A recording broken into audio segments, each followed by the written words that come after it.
यानी इस्लामाबाद के तमाम दाखिली और खारजी रास्ते बंद किए गए। रेड जोन को मुकम्मल तौर पर सील किया गया।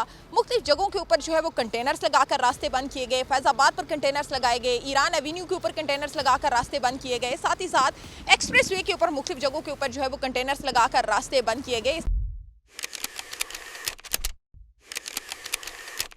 अस्सलाम वालेकुम, मैं हूं आसिया कोसर और आप देख रहे हैं GTV डिजिटल। और आज हम बात करेंगे इस्लामाबाद के रास्तों के हवाले से, इस्लामाबाद में होने वाले मुमकिन एहतजाज के हवाले से और मोबाइल सिग्नल और सर्विसेज जो हैं इंटरनेट की वो बंद होने के हवाले से हम बात करेंगे। इस वक्त मैं डी चौक में मौजूद हूँ और अगर मैं बात करूँ इस्लामाबाद के रास्तों की और ये बात करूँ कि क्यों ये रास्ते जो हैं वो बंद किए गए, क्यों मोबाइल सर्विसेज जो हैं वो बंद रखी गई, तो एक मजहबी जमात जिसे TLP कहा जाता है उसके एहतजाज के पेश नज़र जो है वो इस्लामाबाद इंतज़ामिया जो है वो यानी इस्लामाबाद के तमाम दाखिली और खारजी रास्ते बंद किए गए।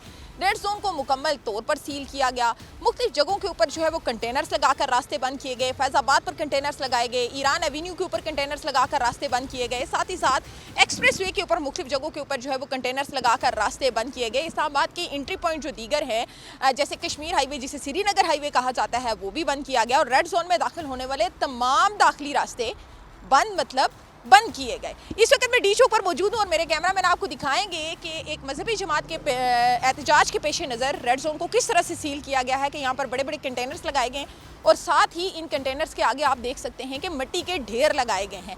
अमूमी तौर पर जब इस तरह का नज़ारा देखा जाता है तो सोचा जाता है कि शायद कोई खंदकें खोदी गई हैं रास्ते ब्लॉक करने के लिए। ऐसा नहीं है, लेकिन कंटेनर्स के आगे मिट्टी के बड़े बड़े जो ढेर हैं वो हमें नज़र आ रहे हैं। ओवरऑल इस्लामाबाद के रास्तों की अब की सूरत हाल की मैं बात करूँ तो आज जो है वो इस्लामाबाद के रास्ते भी पार्शली खोले गए हैं, जिसमें ईरान एवेन्यू का रास्ता शामिल है, जिसमें मार्गला रोड का रास्ता जो है वो शामिल है। इसी तरह अगर हम बात करें श्रीनगर हाईवे तो उसे भी खोला गया है। फैज़ाबाद जो है वो ताहाल बंद रखा गया है। इसी तरह रेड जोन के जो दाखिली रास्ते हैं उन्हें फ़िलहाल बंद रखा गया है। रेड जोन में दाखिल होने वाला सरीना होटल वाला रास्ता बंद है। इसी तरह नादरा चौक वाला रास्ता बंद है। डी चौक पे इस वक्त सूरत हाल आप देख रहे हैं कि ये रास्ता भी बंद है। मैरियट वाला रास्ता भी बंद है।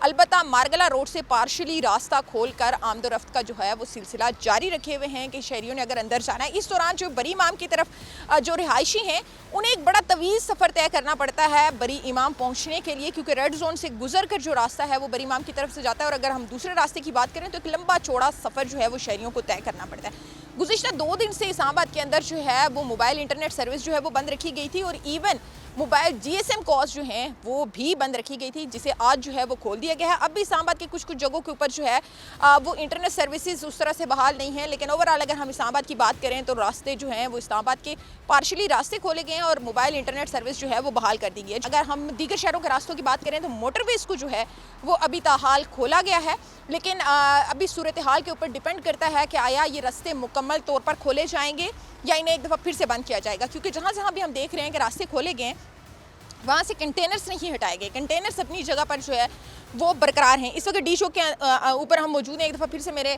कैमरामैन खालिद आपको सूरत हाल दिखाएंगे कि इस वक्त जो डी चौक की तरफ आने वाले रास्ते हैं वो दोनों रास्ते आपको खुले हुए नज़र आ रहे हैं। साथ ही साथ इस वक्त आप देख सकते हैं कि यहाँ पर बड़े बड़े ट्राले और कंटेनर्स जो हैं वो इस वक्त भी डी चौक के ऊपर जो है वो मौजूद हैं।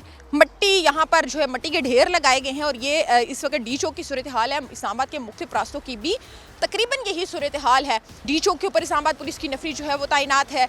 इसी तरह मुख्तलिफ जगहों के ऊपर जो है वो इस्लामाबाद पुलिस की नफरी तैनात है। अब सवाल ये पैदा होता है कि एक तो जब भी कोई एहतजाज होता है तो इस्लामाबाद के शहरियों को इतनी परेशानी क्यों उठानी पड़ती है, क्यों इस्लामाबाद के दाखिली और खारजी रास्ते बंद किए जाते हैं, क्यों जो है वो इंटरनेट सर्विस बंद करके मोबाइल सर्विस बंद करके शहरियों को परेशान किया जाता है। लेकिन बहरहाल हर एहतजाज में इस्लामाबाद के शहरियों को ये चीज़ें फेस करनी पड़ती हैं जो इस वक्त TLP के एहतजाज के दौरान भी जो है वो शहरियों को पेश आ रही हैं। मुश्किलात के ज़ाहिर है कहीं आना जाना है तो आपका जो 5 मिनट का रास्ता है वो 15 मिनट का हो जाता है। रेड जोन आपका बंद है, मोबाइल सर्विसेज जो हैं वो आपकी बंद हो जाती है। पार्शली ये चीज़ें खोली गई हैं।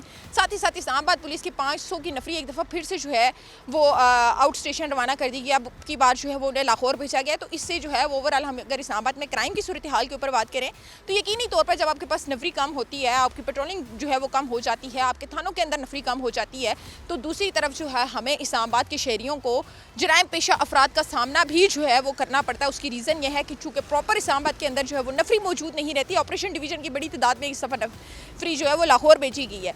तो जो जराइम पेशा अफराद होते हैं उनको भी खुली छूट मिल जाती है इस्लामाबाद के शहरियों को परेशान करने की। एक तरफ जो है वो रास्तों की मुश्किलात, साथ ही साथ जो है वो मोबाइल सर्विसेज और इंटरनेट की सर्विसेज की मुश्किलात और साथ ही जराइम पेशा अफराद का सामना भी इस्लामाबाद के शहरियों को रहता है। और इस्लामाबाद के लिए जो है इस्लामाबाद के शहरियों के लिए एक बड़ी कठिन सूरत हाल बन जाती है, जहाँ पर इस्लामाबाद पुलिस के ऊपर डबल जिम्मेदारी जो है वो आयद हो जाती है। डबल फ्राइज जो है वो उनको सर अंजाम देने पड़ रहे हैं। और हाल ही में अगर हम देखें तो इस्लामाबाद पुलिस के ऊपर फिर लॉ एंड ऑर्डर इस्लामाबाद के अंदर और फिर अब लाहौर में अपने फ़राइज़ जो है वो इस्लामाबाद पुलिस सर अंजाम दे रही है।